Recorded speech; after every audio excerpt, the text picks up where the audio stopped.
My name is Abhay, and here I want to discuss the 3 tangible benefits of doing the Art of Living online happiness program or the online meditation and breath workshop. First is you get clarity of mind. There are so many people that they say don't know what they want in life. They are looking for something but don't know what they want. Why? Because the mind does not have clarity. Mind keeps on swinging between the past and the future. So it hardly has any clarity in the present moment. It's like there are ripples on the surface of water and you are not able to see what is underneath. But when you do this happiness program, this online meditation and breath workshop, all those ripples on your surface of your mind, they settle. When you sit with yourself, when you learn to meditate, mind comes to the present moment and it has immense clarity.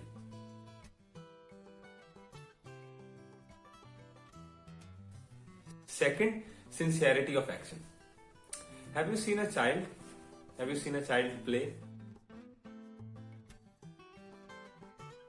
With complete enthusiasm, with complete sincerity. Even if he is playing with that same toy for the 10th time.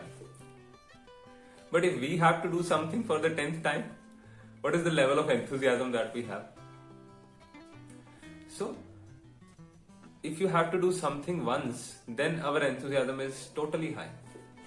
But when you have to repeatedly keep on doing the same thing again and again, the sincerity drops away.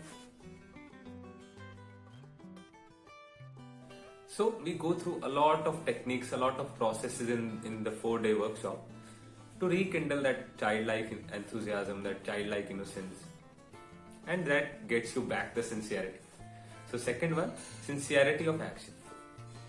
And the third one is purity of heart.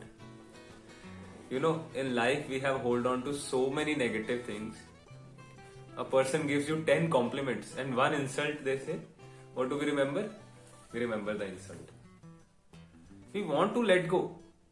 But neither at school nor at home were we taught how to let go. Definitely we were being told that not to get angry. But how do I not get angry? How do I let go of the past? 10 years of friendship we have with someone, and when we break up with them, we only remember the fights. So we let go all the good memories and hold on to the negative. But when we do Sudarshan Kriya, when we learn the sky breathing technique, then we can easily let go of the negative things in life. And automatically the purity of heart comes in. Holding on to the things, we increase the frustration in us, we increase the anger in us. So when we let go of those things, automatically we become pure at heart.